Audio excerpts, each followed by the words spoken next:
think it was my wife's father called me and goes, just want to let you know, we've got people sending us screenshots of a guy posting your address online. The market's very passionate. They love the team. I mean, I know it. I was born and raised there. I've been a part of the Leafs Nation for a long time. But when your family safety comes into question, especially having a new son, I don't think it's acceptable. I mean, for all the negative comments out there, there's so many love comments. The problem is that the love comments don't come out as much as the hatred ones, and that's just the way life goes, and that's the way the social media has turned into in a way.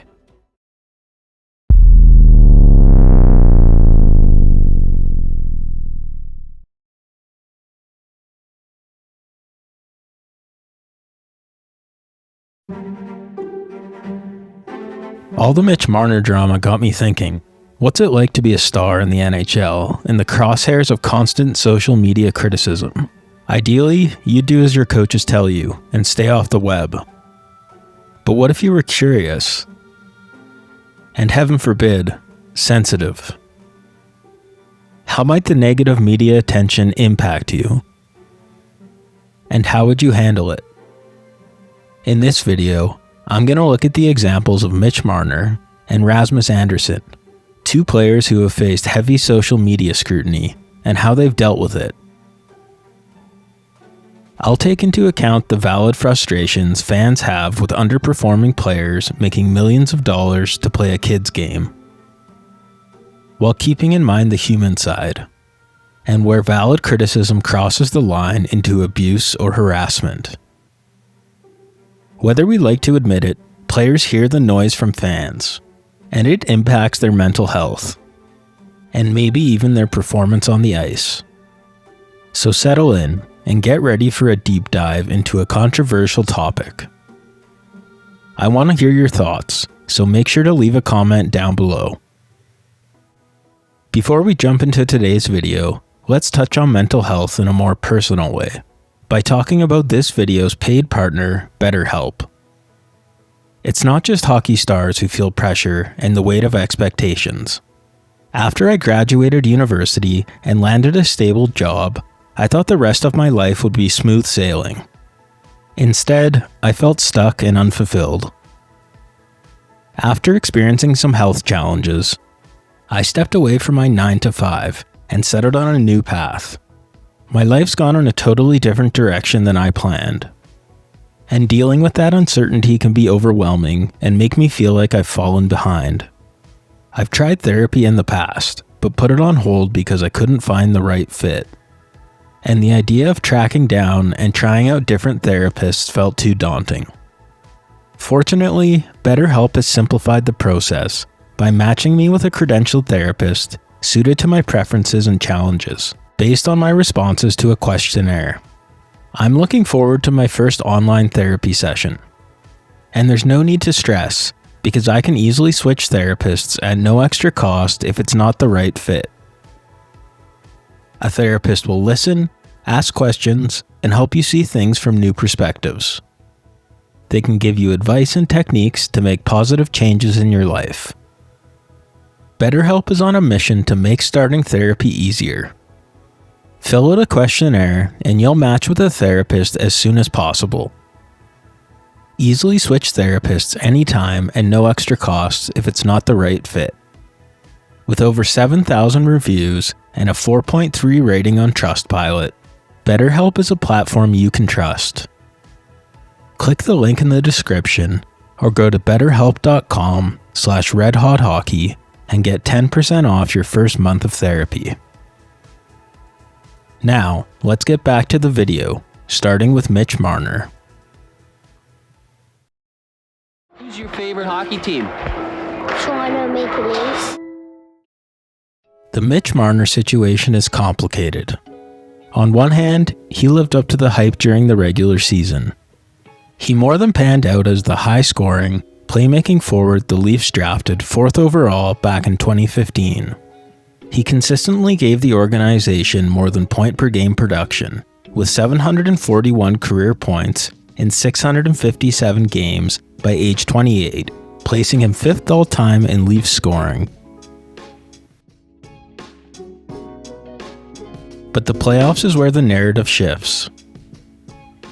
The Leafs advanced past the first round and no further, just twice during his tenure. In 2023 and again in 2025, and overall, his postseason numbers left a lot to be desired. Marner finished his Leafs career with just 13 goals in 70 playoff games, which works out to 15 goals per 82 games, compared to his regular season rate of 28 goals per 82 games. On top of that, he faced a ton of criticism for lacking the intensity required to win in the playoffs, with a classic example coming when he let David Pastrnak blow by him in overtime of Game 7 of the 2024 playoffs. Former player Jay Rosehill expressed the sentiments of many fans by being particularly critical of Marner's playoff performances. Who do you think you are? Are you too good to try? Do you expect everything in your life just to be given to you because your daddy has told you that you're the greatest thing since sliced bread since you were 5? Who do you think you are? I tend to think Rosehill's criticism is a little over the top, but he definitely speaks for a good portion of the Leafs fan base. And as Rosehill alluded to in that clip, Marner's play on the ice doesn't fully explain why he became such a polarizing figure among Leafs fans. As I, and many others see it, the turning point in Marner's relationship with Leafs fans came during his 2019 contract negotiations. Marner and his camp, which included his father Paul, who's one of the chief villains of the Mitch Marner saga, held out, threatened to play in Switzerland, leveraged potential offer sheets from other teams, and used the media to try to manipulate the narrative.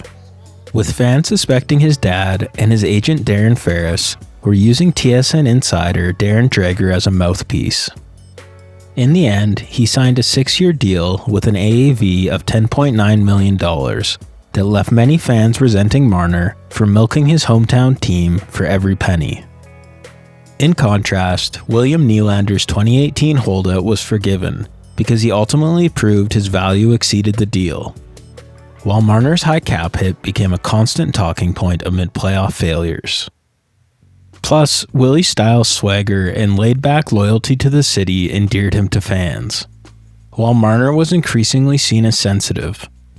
Criticisms which were amplified by incidents like crying in the penalty box, having his security detail defend him on social media, and letting his dad meddle in his career. I also don't think you can overlook the role Marner's status as a hometown boy played in shaping the narrative. He went from a likable kid living out his childhood dream to a self-proclaimed god, although myself and many others feel the backlash to that statement was overblown. Obviously, we're looked upon as,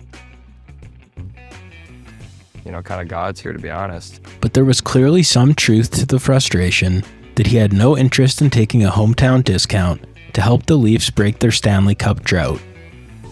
On social media, the vitriol aimed at Marner often zeroed in on deeply personal digs that went beyond his on-ice play.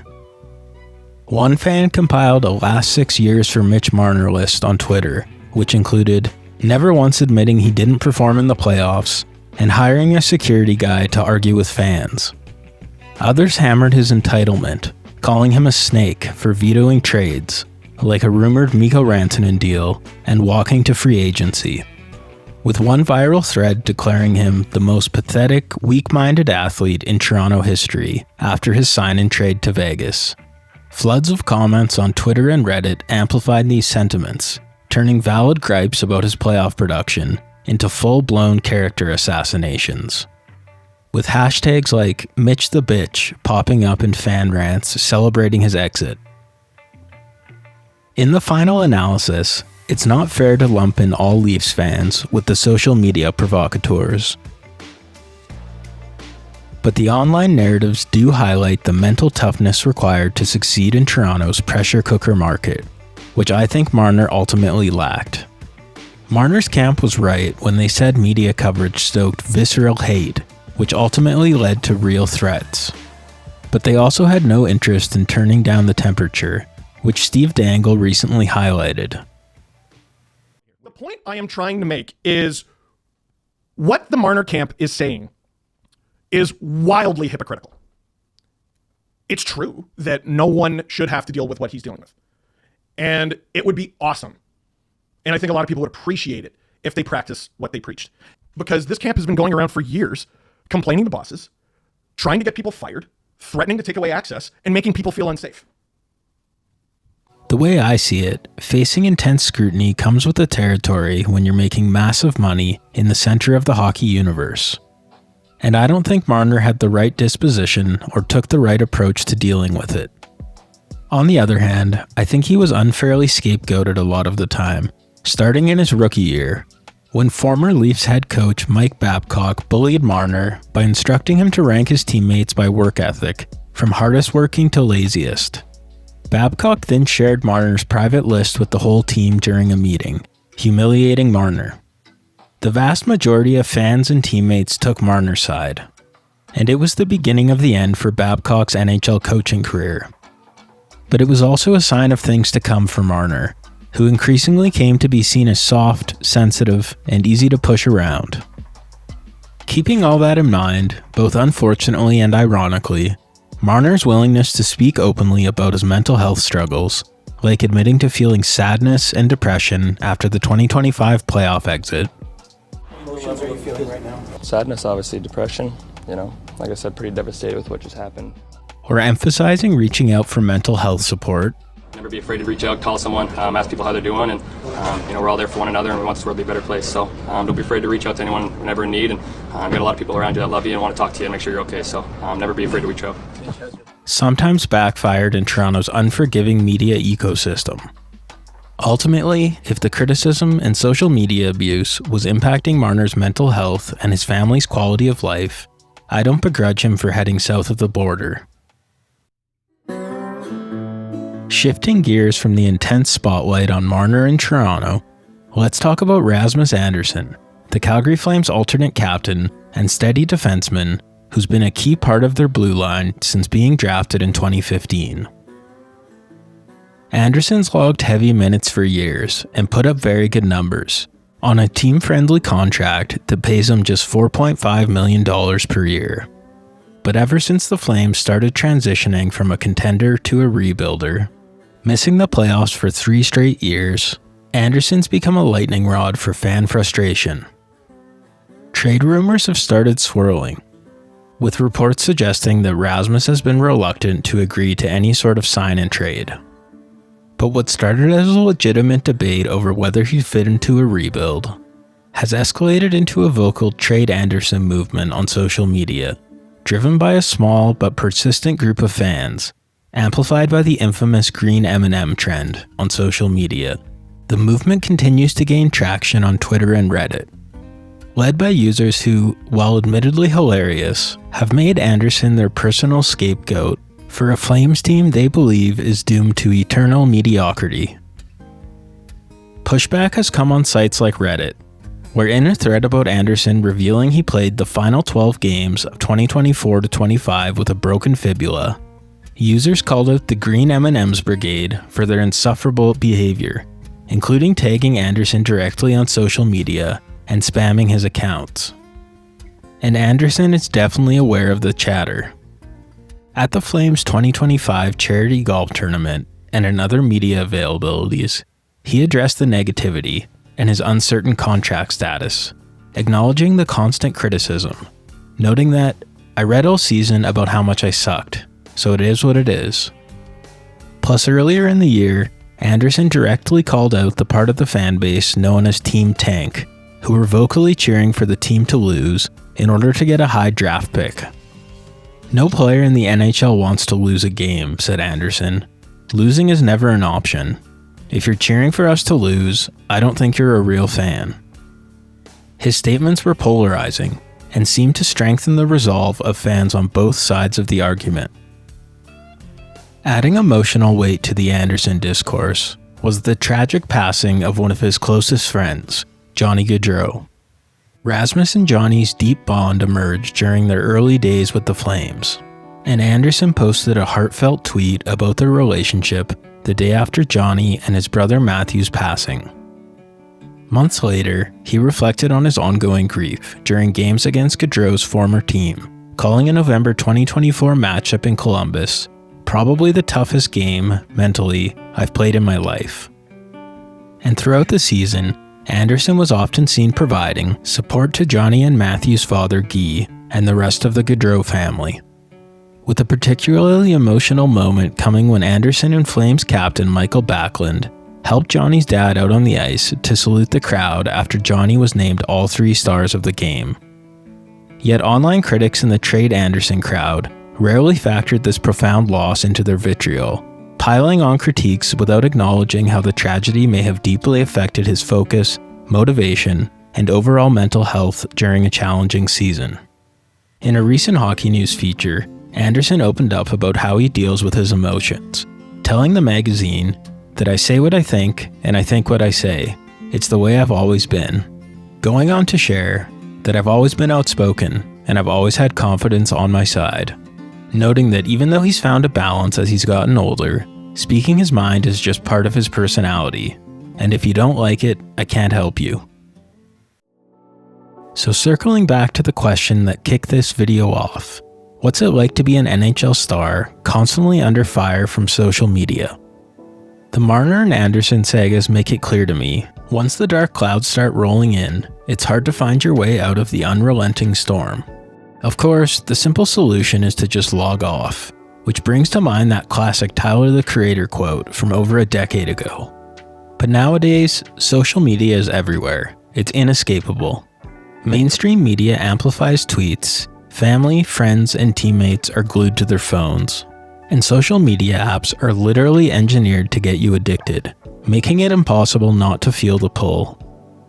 No matter how mentally tough an athlete is, all that negative attention must at least have a small impact, chipping away at their confidence, stirring up anxiety or depression, and seeping into every aspect of their life, even their performance on the ice. Personally, reflecting on my own mental health hurdles, it hits home how demoralizing that type of scrutiny would be. Imagine if your everyday desk job turned into a public spectacle, with coworkers and clients posting about every typo, every missed deadline, and ruthlessly mocking your personal vulnerabilities on Twitter and Reddit, and all while demanding you get fired, while ignoring the real-life challenges you're navigating. Ultimately, I think the dividing line between fair critiques of million-dollar pros and outright harassment comes down to empathy, and it's a line I've crossed many times myself, firing off heated tweets and frustration after a tough loss, only to regret it later.